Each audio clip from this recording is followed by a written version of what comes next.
जय श्री महाकाल। हर हर महादेव। दोस्तों, आज के इस वीडियो में आपको मैं गुड़हल के फूल के विषय में बताऊंगा, क्योंकि ये जो गुड़हल का फूल है ये कहीं भी आसानी से मिल जाता है और इसी की सहायता से किस प्रकार वशीकरण किया जा सकता है इसके बारे में आपको जानकारी दूंगा। बल्कि इस फूल के जितने भी लाभ हैं उन सब के बारे में आपको जानकारी दूंगा। गुड़हल के फूल को आप ध्यान से देख लीजिए, यहाँ पे स्क्रीन पे आपको दिखाई दे रहा होगा। तो इस गुड़हल के फूल को अभी तक आप बहुत बेकार समझते रहे होंगे, लेकिन आज जब आपको बताऊंगा कि ये फूल कितना इम्पोर्टेंट है, महत्वपूर्ण है, कितना अच्छा काम करता है। यह फूल कोई मामूली फूल नहीं है। सम्मोहन करने के लिए तो राम बाण है ये, और इसके साथ साथ धन खींचने के लिए तो ये फूल चुंबक की तरह काम करता है। इसके साथ ही जो मानसिक रोग होते हैं, जितने भी प्रकार के मानसिक रोग होते हैं, हर रोग को ठीक करने की ताकत इस फूल में है। तो इन सब चीज़ों के बारे में आपको बारी बारी से आपको बताऊंगा। तो इसके बारे में आप जानना चाहते हैं तो मेरे इस वीडियो पे बने रहें, और साथ में चैनल पे पहली बार आए हैं तो चैनल को सब्सक्राइब करना ना भूलें। साथ में बेल आइकन को क्लिक कर लें। बेल आइकन को क्लिक करने के बाद जो ऑल का ऑप्शन आता है उसे भी क्लिक कर लें, ताकि आपको इस प्रकार की महत्वपूर्ण जानकारी मेरे यूट्यूब वीडियो के माध्यम से आपको प्राप्त होती रहे। दोस्तों, तंत्र शास्त्र में गुड़हल के फूल को मूलाधार चक्र को खोलने की चाबी माना जाता है। मूलाधार चक्र व्यक्ति को धन खींचने की और सम्मोहन की शक्ति प्रदान करता है। तो इन सारी चीजों के बारे में आपको वन बाय वन आपको बताने जा रहा हूँ, ध्यान से समझिए।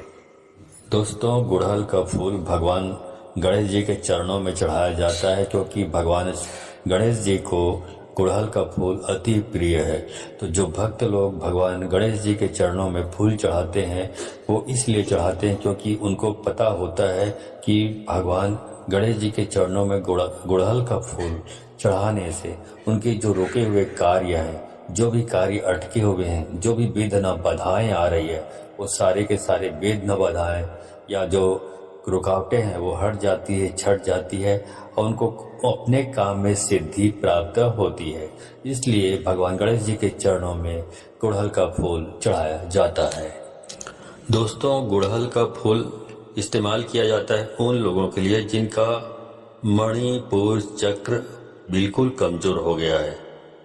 मतलब क्या हुआ इसका कि किसी व्यक्ति को अगर बहुत ज्यादा डर लगता हो, कॉन्फिडेंस की उसमें बहुत ज्यादा कमी हो, तो भी गुड़हल का इस्तेमाल किया जाता है।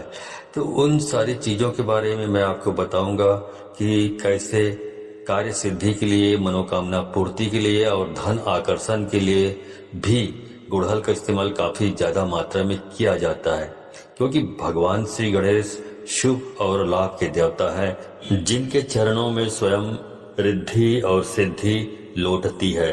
इसलिए अगर आपका कोई व्यापार है और आपका व्यापार नहीं चल रहा है, अगर आप कहीं पर नौकरी करते हैं, नौकरी में कहीं न कहीं बाधाएं उत्पन्न हो रही है, प्रमोशन नहीं मिल पाता है, या खास करके आपकी नौकरी की प्राप्ति नहीं हो पा रही है, तो ये विशेष रूप से ये इन लोगों के लिए वीडियो है, जिनमें बताऊंगा कि कैसे आप इस प्रकार की दिक्कतें हैं इसको आप दूर कर पाएंगे। तो सबसे पहले वीडियो को लाइक करके कमेंट बॉक्स में श्री गणेशाय नमः लिख दें, ताकि आप पर भगवान श्री गणेश जी की कृपा हमेशा बनी रहे। जैसा कि आप जानते हैं कि गुड़हल का फूल तो भगवान श्री गणेश जी को अति प्रिय है ही, लेकिन आपको बता दूं कि भगवान श्री गणेश माता लक्ष्मी को भी अति प्रिय हैं। माता लक्ष्मी के पुत्र के रूप में भी भगवान श्री गणेश जी को देखा जाता है, और यह भी कहा जाता है कि अगर किसी व्यक्ति को भगवान विष्णु की और माता लक्ष्मी की कृपा प्राप्त करनी हो, और साथ में शिव जी भगवान की माता पार्वती की कृपा भी पानी हो, तो केवल भगवान श्री गणेश को प्रसन्न कर लो। भगवान श्री गणेश को प्रसन्न करने मात्र से ही राहु केतु चंद्र ग्रह तक भी बिल्कुल ठीक हो जाते हैं। जैसा कि आपको मैं पिछले वीडियो में बता चुका हूं कि राहु केतु अगर किसी व्यक्ति का खराब हो जाए तो उस व्यक्ति के मन में बहुत ही ज़्यादा बुरे ख्याल विचार आने लग जाते हैं। यानी कि ऐसे विचारों की उसके मन में श्रृंखला होती है कि वह बहुत ज़्यादा चिंता करता है, हर एक चीज़ से डरता रहता है। और राहु केतु का सीधा संपर्क चंद्र ग्रह से होता है।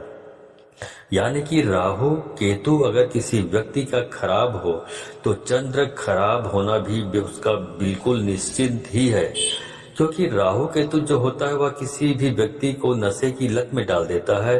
और जिन व्यक्तियों का राहु केतु खराब होता है तो ऐसे लोग बहुत ज्यादा अधिक मात्रा में नशा कर सकते हैं।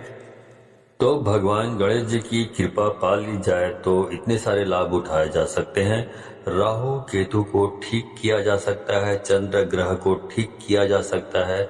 और राहु केतु ऐसा नहीं है कि केवल बुरे प्रभाव ही देते हैं।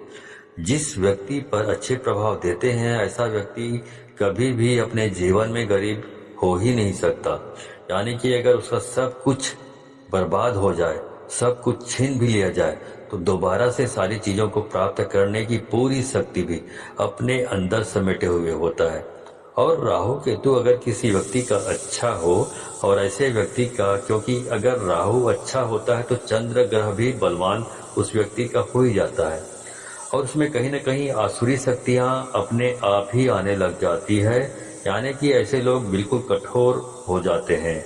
जैसे कि आपने देखा हो कि काफी लोग कुछ बहुत अच्छा काम भी करते हैं लेकिन फिर भी उनके दिल पर कोई असर नहीं पड़ता है, उनकी प्रसन्नता पर कोई असर नहीं पड़ता है और खूब ज्यादा धन कमाते ही चले जाते हैं।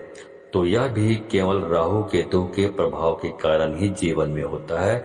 राहु केतु जिस व्यक्ति का अच्छा हो ऐसा व्यक्ति गरीब हो ही नहीं सकता, बल्कि बहुत ज्यादा अधिक धनवान वह निश्चित ही मिलता है।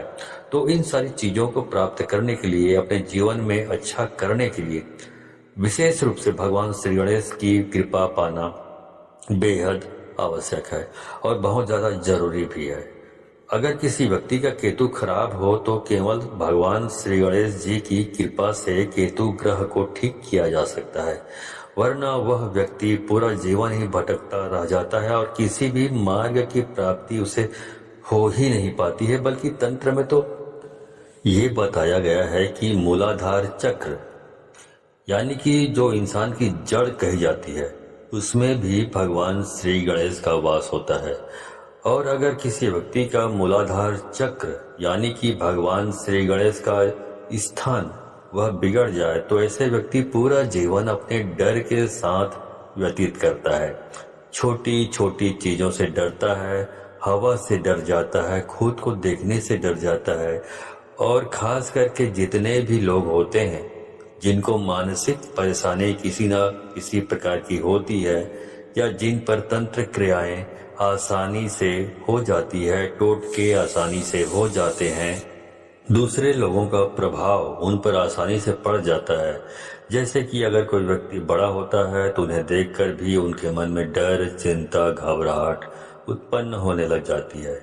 यह भी इसलिए होता है क्योंकि उन लोगों का मूलाधार चक्र कमजोर हो जाता है। तो दोस्तों, सबसे पहले चीज तो यह है कि गुड़हल के जो फूल होते हैं उसको हर रोज शाम के समय रस निकालकर अपनी जो आज्ञा चक्र पर, नाभि केंद्र पर लगाया जाए और खास करके ज्ञान मुद्रा में बैठकर ओम गणपतिये नमः मंत्र का जाप किया जाए तो इससे मूलाधार चक्र बलवान हो जाता है और उस व्यक्ति के जीवन में सम्मोहन, आकर्षण, वशीकरण काफी गुना बढ़ने लग जाता है। बल्कि धन की प्राप्ति उसे निश्चित होने लग जाती है क्योंकि इस छोटे से प्रयोग से ही उसका राहु केतु बलवान हो जाता है, उसका चंद्र ग्रह बलवान हो जाता है, भगवान श्री गणेश की कृपा उसे प्राप्त होने लग जाती है। तो आप ऐसा भी कर सकते हैं कि अपने घर में गुड़हल का पेड़ अवश्य ही लगा लें। गुड़हल के फूल उसमें आते रहते हैं तो एक दो फूल उसमें निश्चित ही रोज उगते हैं। तो उन फूलों को तोड़कर केवल भगवान श्री गणेश जी को चढ़ाकर उसका सेवन करना शुरू करें। उन्हें अपने नाभि में लगाना शुरू करें, आज्ञा चक्र पर तिलक लगाना शुरू करें और देखते ही देखते आप देखेंगे कि आपके जो मन में डर रहता था, चिंता रहती थी, वह धीरे धीरे गायब होने लगा है। आपका दिल मजबूत बलवान बनने लगा है, क्योंकि मूलाधार चक्र अगर किसी व्यक्ति का बलवान बन जाए तो सबसे पहला प्रभाव उस पर यही पड़ता है कि वह बिल्कुल निडर हो जाता है और बिल्कुल शांति स्वरूप में आ जाता है। सम्मोहन वशीकरण उनके लिए बिल्कुल प्रचंड हो जाता है और सम्मोहन उसके शरीर में बिल्कुल कृष्ण भगवान की तरह बहने लगता है। यानी कि जिस भी व्यक्ति की वह कामना करता है वह व्यक्ति उसके पास अपने आप ही खींचा चला आता है। ओम गण गणपतिये नमः यह भगवान श्री गणेश जी का मूल मंत्र है। तो ओम गण गणपतिये नमः यह तांत्रिक मंत्र भी कहा जाता है। इससे अधिक प्रभाव होते हैं, जिसमें होता यह है कि यह तांत्रिक मंत्र ही होता है, तो यह भी आप बिना किसी परेशानी के जाप कर सकते हैं। बल्कि अगर आपके पास सफेद हकीक की माला है या फिर कमलगट्टे की माला है तो इन दोनों माला से इस मंत्र का जाप किया जा सकता है।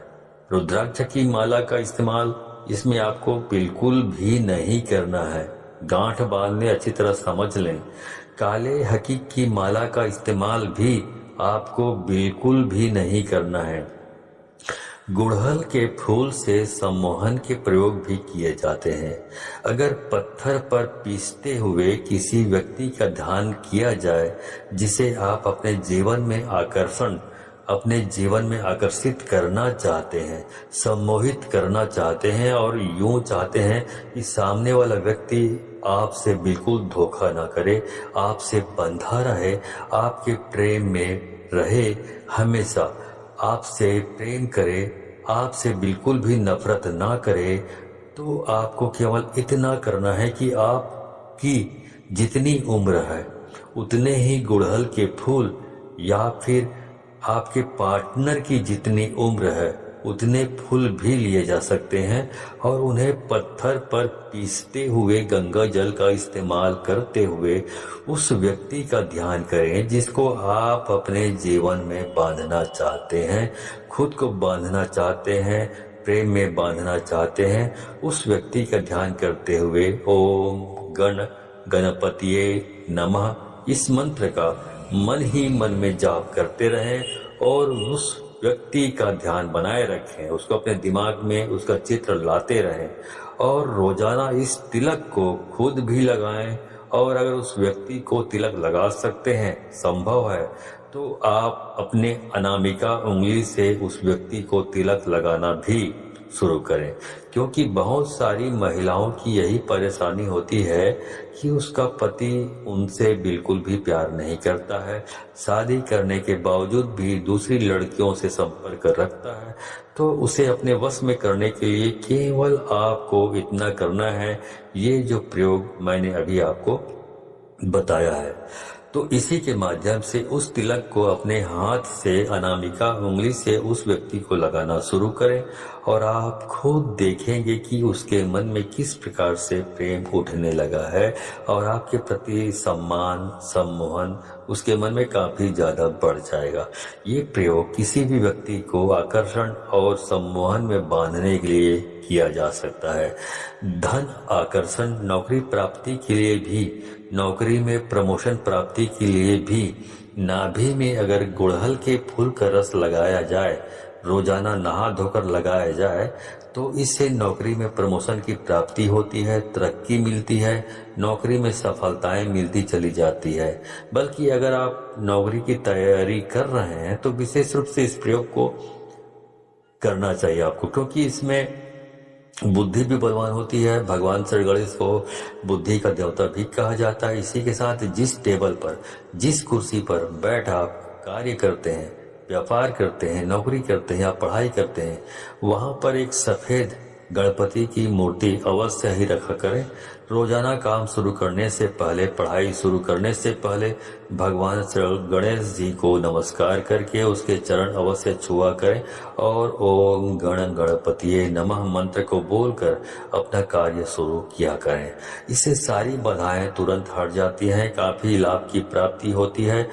ऐसे व्यक्ति के अंदर शांति अपने आप ही बनने लग जाती है, वह सुख में बहने लग जाता है। जैसा कि वीडियो की शुरुआत में मैंने आपको बताया, शिव परिवार, विष्णु परिवार, अगर दोनों की ही कृपा प्राप्त करनी है तो केवल भगवान श्री गणेश के माध्यम से सभी की कृपा पाई जा सकती है।